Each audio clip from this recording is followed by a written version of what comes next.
Welcome to Beyond Fear, a place where the darkest nightmares come to life.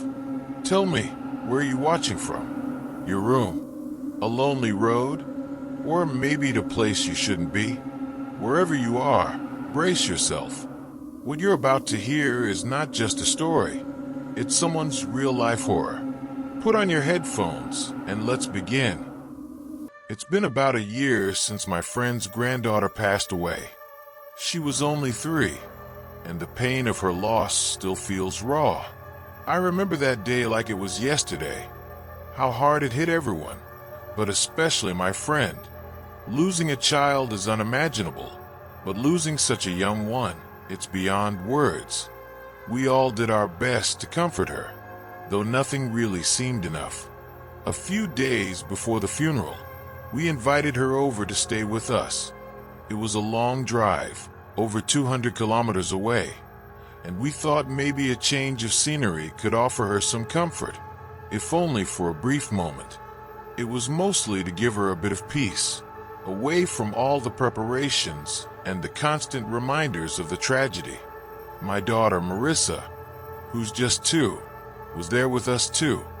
And surprisingly, Marisa and my friend's granddaughter had always gotten along so well. That thought crossed my mind when I saw them playing together the last time they met, laughing and sharing toys like kids do.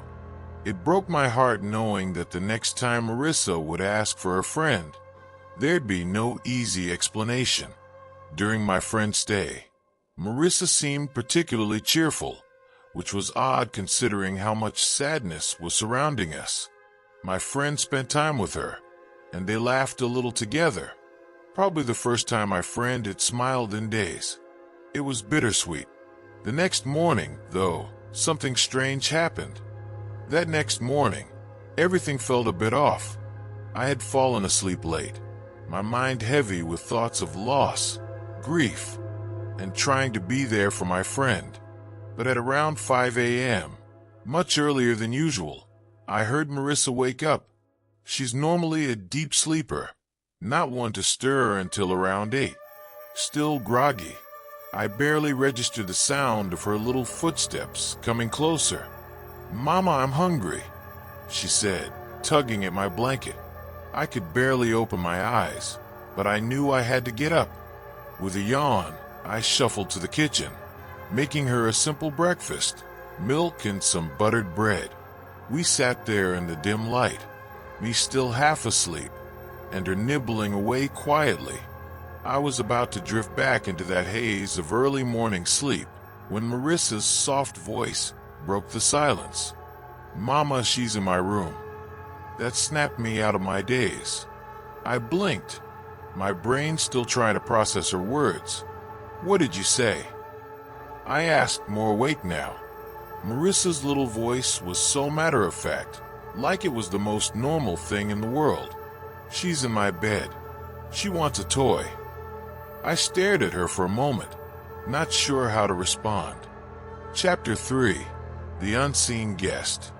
I turned my head towards Marisa's room, a chill running down my spine despite the warmth of the kitchen. From where I sat, I could see her bed, small and unassuming, with toys scattered around it like any toddler's room. But there was nothing unusual, nothing I could see at least. I took a deep breath and tried to remain calm. "Who's in your bed, sweetheart?" I asked, my voice as steady as I could manage. Marisa didn't seem scared at all. In fact, she looked as though it was the most normal thing in the world. "The girl," she replied. "She wants a toy. That one." She pointed towards the shelf where an old, slightly worn doll sat. It was one of Marisa's favorites, a hand-me-down from a cousin. I hesitated for a moment. Something about this felt wrong. But at the same time, I didn't want to scare Marisa. Didn't want to make her feel like something was off. So, I stood up, walked over to the shelf, and took down the doll. Handing it to Marisa, I watched as she carried it to her bed, gently placing it down, as if offering it to someone. "There you go," she said softly, then turned and walked back to me. as if nothing strange had happened.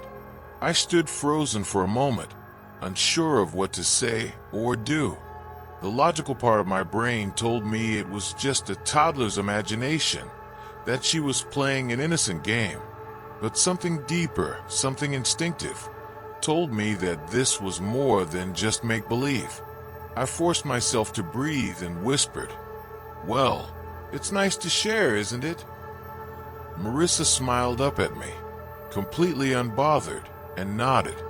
I, on the other hand, couldn't shake the unease that was slowly creeping up my spine.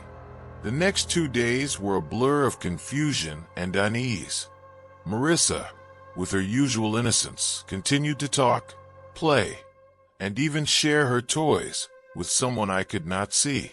She never seemed scared, not once.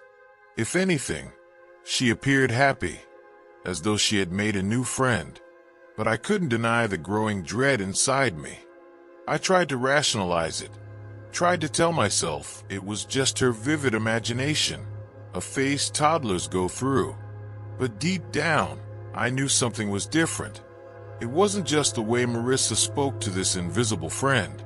It was the quietness that followed, the way the air in her room felt thick and heavy whenever I entered, the subtle drop in temperature, as if someone else, something else, was there with us. Each time I passed a room, I would steal glances inside, half expecting to see something move out of the corner of my eye. And every time, the room would be still, empty of anything unusual, at least visibly. But the feeling lingered, a palpable presence that I couldn't explain away. "Mommy," Marisa said one afternoon, snapping me out of my thoughts. "She likes the books too." I looked down at her, feeling my pulse quicken. "What books, sweetie?" "The ones on the shelf," she said, pointing to a row of children's books that we would read before bed. "She's reading them with me." I swallowed hard, forcing a smile as my hand shook slightly. "That's nice of her." Marisa smiled, completely oblivious to my growing anxiety. She picked up one of the books, holding it out as though offering it to someone invisible sitting next to her. My heart raced as I watched her turn the pages slowly, her eyes not on the book, but on whatever she thought was beside her. It was like a silent performance, Marisa narrating the pictures in her book to an audience only she could see. I watched in silence, my throat tightening, wondering what exactly was sitting in my daughter's room. By the third day, the weight of it all became too much for me. I could no longer ignore what was happening. There was something in the house, something that only Marisa could see. My thoughts circled back to the funeral, to the death of my friend's granddaughter, and I couldn't shake the idea that maybe, just maybe, her spirit had found its way here. That morning, I sat with Marisa during breakfast. She was cheerful, as usual, and once again mentioned her unseen friend. But this time, I decided to ask more. "Marisa, sweetie," I began cautiously, "does she have a name? The girl who's been playing with you." Marisa paused, her tiny spoon halfway to her mouth. "I don't know, Mommy. She doesn't say." I felt a chill run down my spine. "What does she look like?" Marisa's face brightened. "She's little like me. She has curly hair, and she smiles a lot. But sometimes she looks sad." I froze, my hand gripping the edge of the table. Curly hair. That was exactly how I remembered my friend's granddaughter. My heart raced as I struggled to keep my voice calm. "Why do you think she's sad?" I asked gently. Marisa shrugged, her attention already drifting back to her breakfast.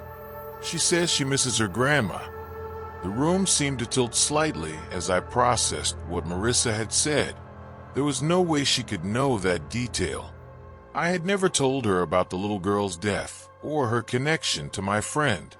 Yet, here she was, speaking as if she had met her in person.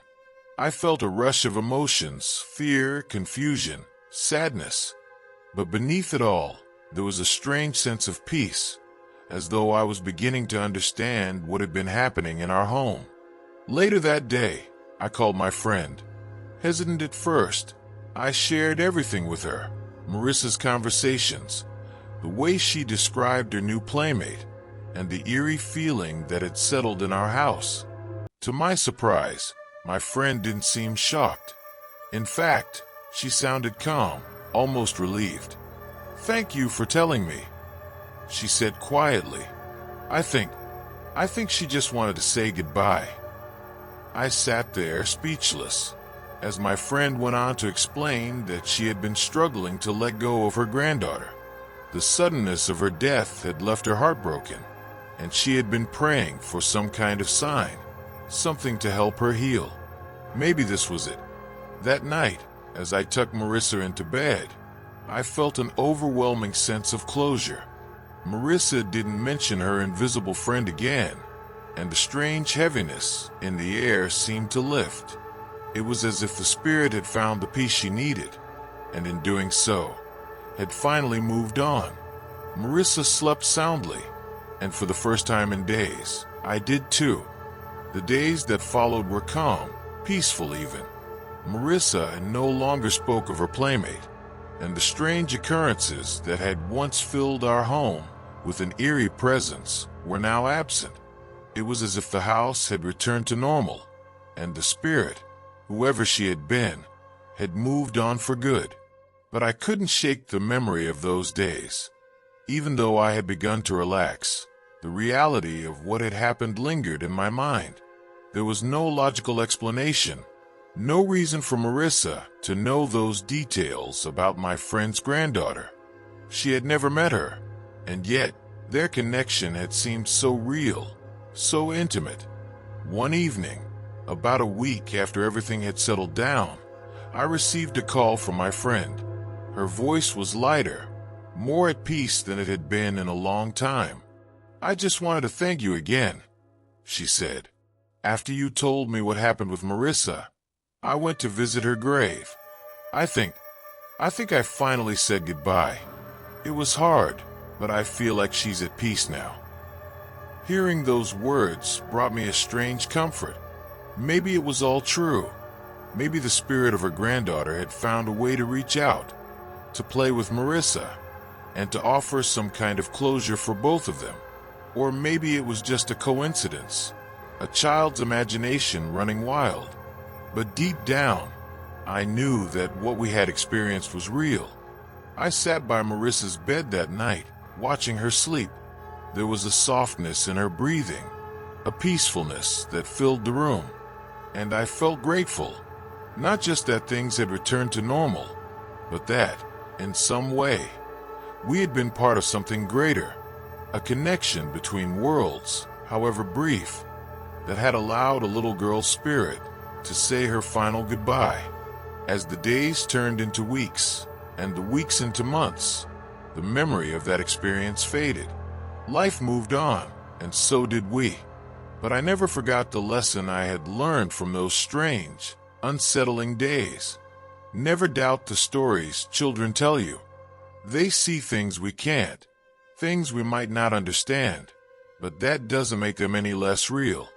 Their innocence, their connection to the unknown, is something we should always take seriously. Because sometimes, the dead aren't ready to leave. And sometimes, they need someone to help them find their way. If you enjoyed this chilling story, don't forget to subscribe to Beyond Fear and hit the bell icon so you won't miss any of our upcoming videos. Here, you'll find more real stories filled with mystery, psychological horror, and the supernatural every week. Before you go, make sure to check out the 2 videos that just popped up in the end screen. I promise, they'll leave you with goosebumps. See you next time, if you dare.